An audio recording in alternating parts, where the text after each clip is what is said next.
I seem to have always had a talent for taking what I like to do and finding a way of making money at it so I can do it for a living. My name is Louise Newsome, and you're listening to The Makers, brought to you by Trade and Prosper. On this episode, you will meet Ralph Arenzo, one of the founders of Tuttletown Distillery in Gardner, New York, New York's first whiskey distillery since Prohibition. You'll hear the story of how in 2003 Ralph and his partner got this project off the ground, and along with a few others in the industry at that time, managed to have laws changed in New York that opened the door to the growth of small distilleries throughout the state. I'm a rivers and mountains kind of guy, generally speaking, so I wanted to move up to where I climbed, but it took a couple of years to find Tuttletown. My goal was to find a piece of property with a house on it and open up a small climbing campground. Got a lot of difficulty from the neighbors who didn't want my crazy raping, pillaging climbers in their neighborhood at night. So they came and told me, we're just going to stall you until you run out of money and have to sell the place and move away, unquote. And they did that. Interesting what they ended up with. Oh yeah. Well, see, this is a good example of you've got to be careful what you wish for. And they stalled me in the municipal process getting permits for over 2 years. And I had to sell off almost all the property just to hang on to the little bit that I had. After that, I had to finally stop and think, why did I come up here? And I didn't come up here to open up a campground and to have this property. I came up here to live up here, make a living up here, and be close to the cliffs. I went to the local zoning officer and I asked him to come walk around the property with me and tell me what I could do to make a living here on my property that I had a right to do, that nobody could challenge me from doing, because I was so fed up with fighting with everybody for 2 years. And he said, well, in New York State, if you're in a farm district, which we are, you have a constitutional right to farm, which you can imagine just thrilled the heck out of me. I didn't want to be a farmer.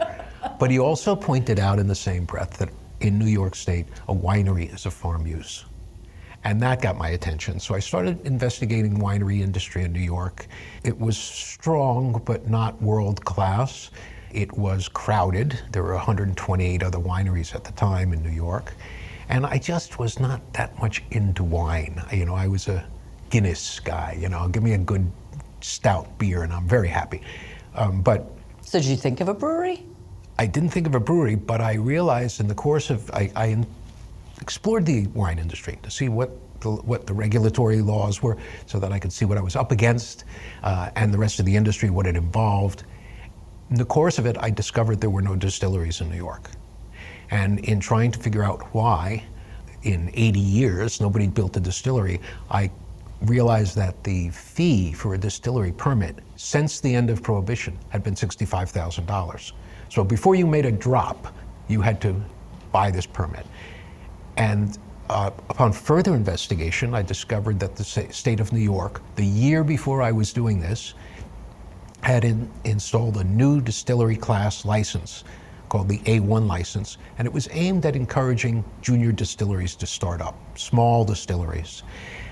It capped production at 35,000 gallons a year, and lowered the fee from $65,000 down to $1,500 for 3 years. Massive And difference. boy, did that catch my attention, because I realized nobody knew about this law. So when did this law come into place? 2002 or 2001, just about when I moved up here, but nobody really knew about it. There was only one other person in the state who knew about it, and he was trying to go through the process of getting his license. And so I started researching. I knew nothing about making alcohol. I mean, zero. I went online, I found a website called dangerouslabs.com. It's a group of engineers, and they do all these crazy experimental things. And they had a design for how to make a whistling tea kettle into a stovetop still. So I built it. I still have it. The little Revereware dome top chrome with the little black trigger on? Yeah. Turn that into a still. And I would ferment apple cider in my basement and then bring it up and cook it off on the kitchen stove to try to teach myself what was going on inside the still. And in the meantime, I was researching the heck out of it all online and calling everybody. I went to France to the Cognac region and spent a week visiting small farm-based distilleries, cognac distilleries and brandy distilleries. I went to Normandy and visited Calvados distilleries rather, because in Normandy, they do a completely different thing with their apples than we ever did here. And they're using a completely different variety of apples than what are grown primarily in the Hudson Valley, which is table apples. Big, fat, juicy, sweet table apples that have very little character, and especially the kind of character that European ciders are made of, and apple brandy, Calvados, that sort of thing.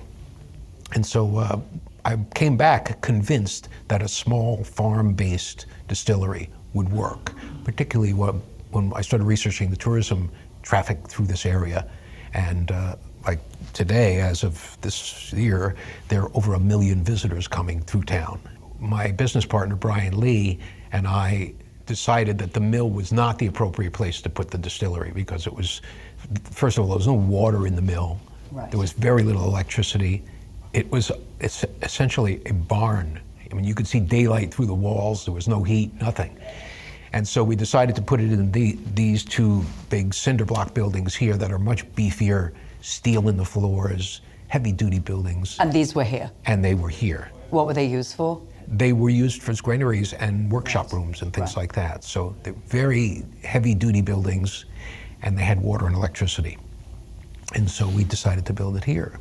The main driving force for the Farm Distillery Act was the fact that we looked at wineries and breweries, and they had tasting rooms. They could sell directly to consumers. Someone could take a tour and charge somebody for a tour and then give them a sample at the end and maybe sell them a bottle to take home with them. But distillery law had never changed because there were no distilleries. Over the years, the winemakers and the brewers went back to the state and got their tasting rooms put in place. But it's an arduous task. It still is to this day. It took 2.5 years to get the law passed. So in the meantime, while you were working on that, you were producing yes, under we were the A1. making, first thing we made was a vodka from apples, because vodka you can sell immediately. Yes.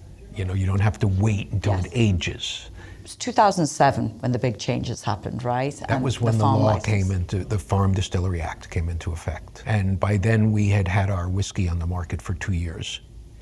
And I was distributing it. I was literally selling it out of the trunk of my car. And of course, I didn't know a thing about selling whiskey or alcohol. I had to learn it on the way, but I had behind me the enthusiasm of knowing we were the first ones in 80 years to make whiskey. And so I always had no trouble getting to the owners or the managers or the buyers of any place I walked into once I told them that. You were asking people to kind of open up to a whole new mindset. I mean, how did you even know it was good? I'll tell you, we didn't. And you know, our rule of thumb is always, well, if you like it and I like it, somebody else is going to like it. Right. But That's a good place to start. When I first got the first bottles of baby bourbon and I was trying to figure out what to do, I went online and I searched for the best whiskey shop in New York. And Linnell Smothers came up. It was Linnell's shop in Red Hook. And she was the New York whiskey maven at the time. If anybody in press or anybody in the business had a question about whiskey, they called Linnell. So I called her and I said, I'm making this bourbon in the Hudson Valley. And after she finished laughing at that notion, she did invite me down and she tasted it and bought the entire first batch. It was 128 bottles. And they were all 375 milliliter bottles. So they're half bottles. Sold for And it was named Hudson Baby Bourbon. Baby Bourbon, yes. I think she sold them for $100 a piece, little half bottles, because it was the first legal whiskey made in New York since Prohibition, and the first bourbon ever made in New York. And so once that hit the press, that somebody was making whiskey in New York, we were just overwhelmed with press. Now, so at that time, did you have your partner on board?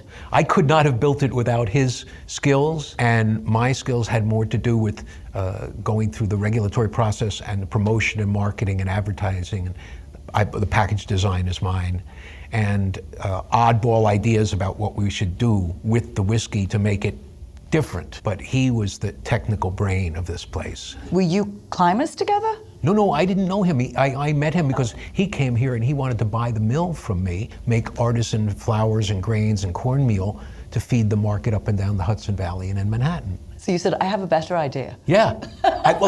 I I had him, he wanted to know what it was like. I said, well, go spend a couple of days with the milling crew and see if it suits you, you know? Right. So he did. He spent 2 days with them, and they were blowing grain and doing all of the hard dog work that it takes.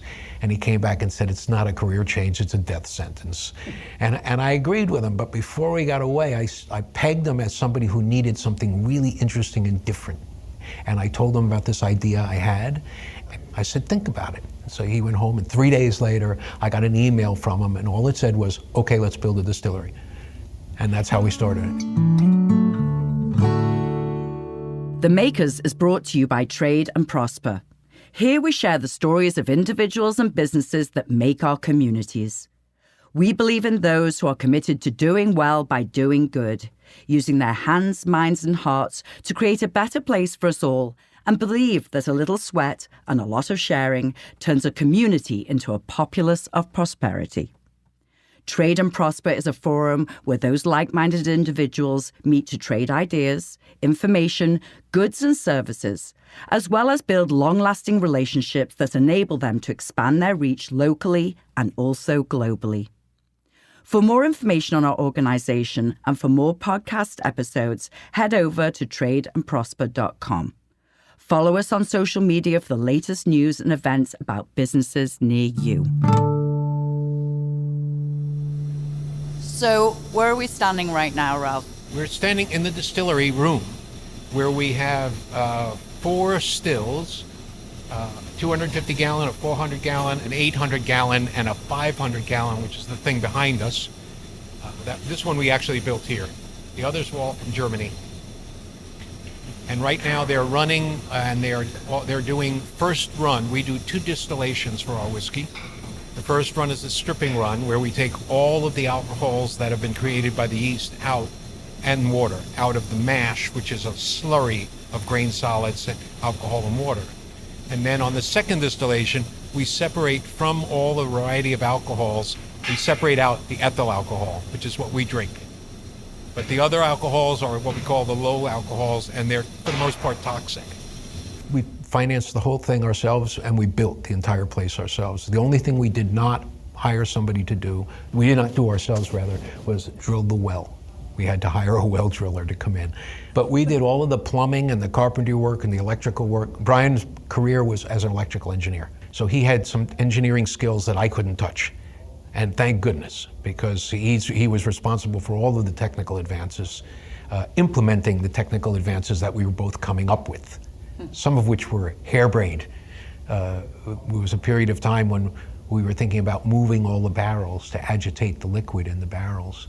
And I said, I'm not moving all those barrels. I mean, a 53-gallon barrel weighs over almost 500 pounds. So I suggested that we get some big, giant subwoofers, and we pump heavy rap music into the room for the bass.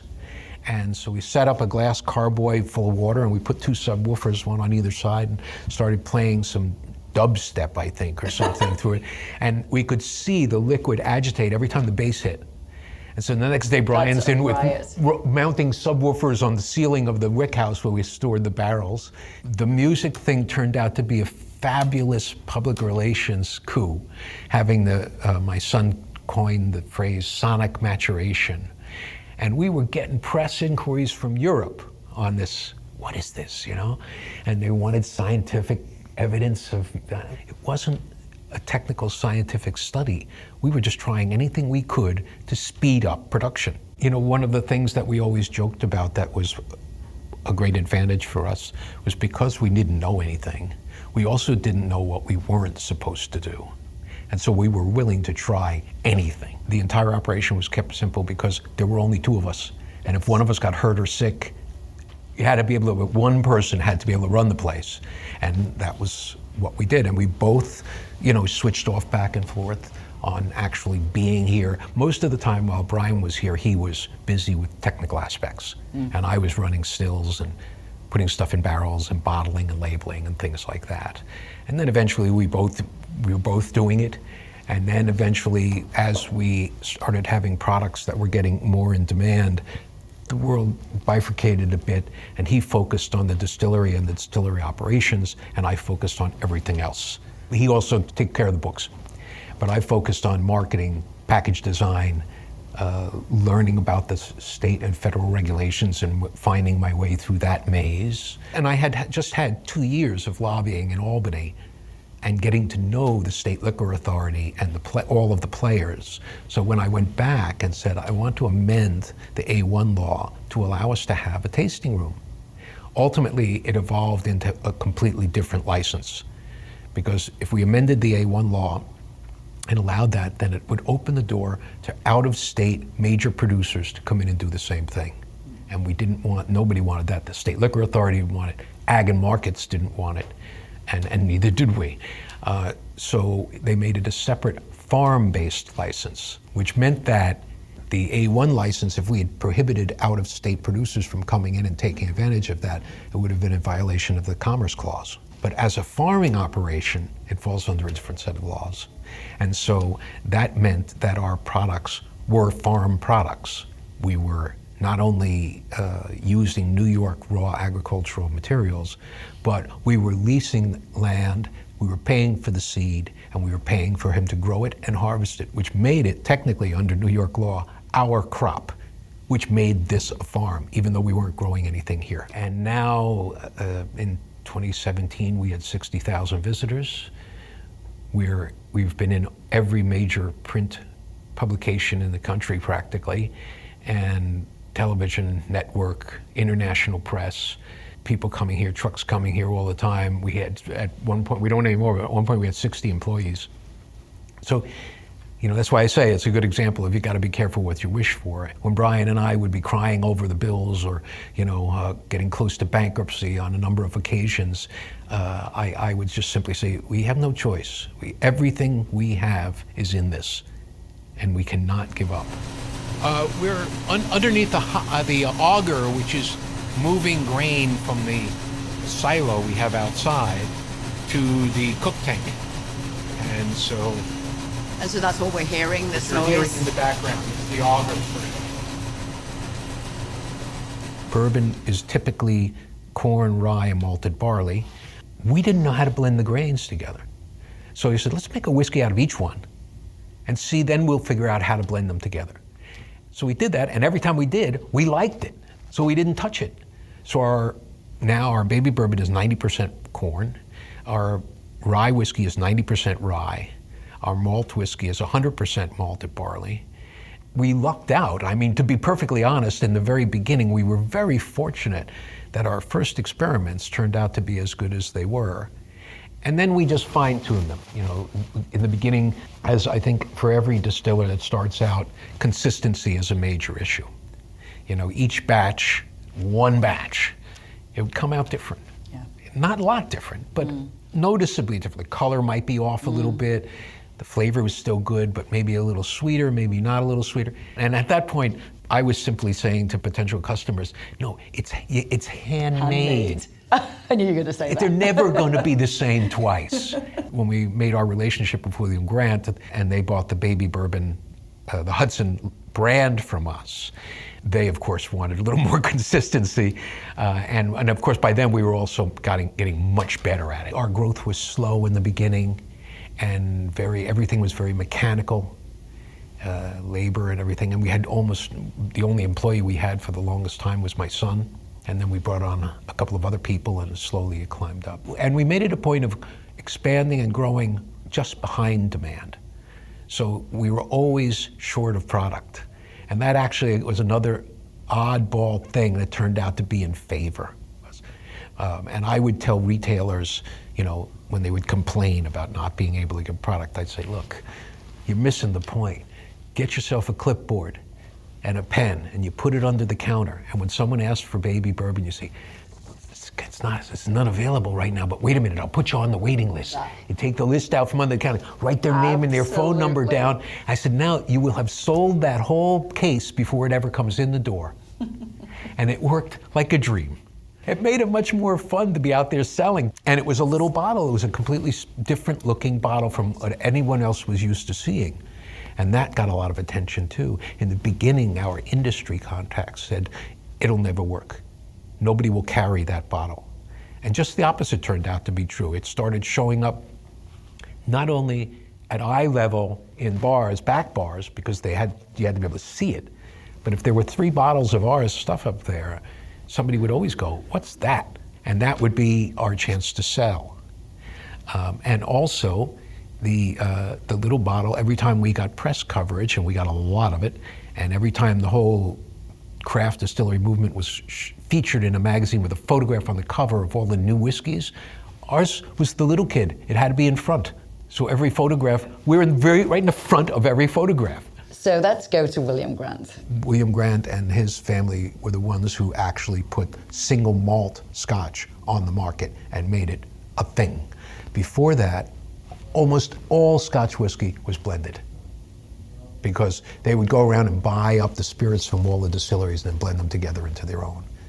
And then William Grant said, "No, we're going to do it a different way." And he, and all the way down to Charlie Gordon, who just passed away, who was CEO when we came on board, the big man. He spent time on the road, and literally sold it a bottle at a time, traveling all over the world, and turned it into what it is now. We didn't reach out.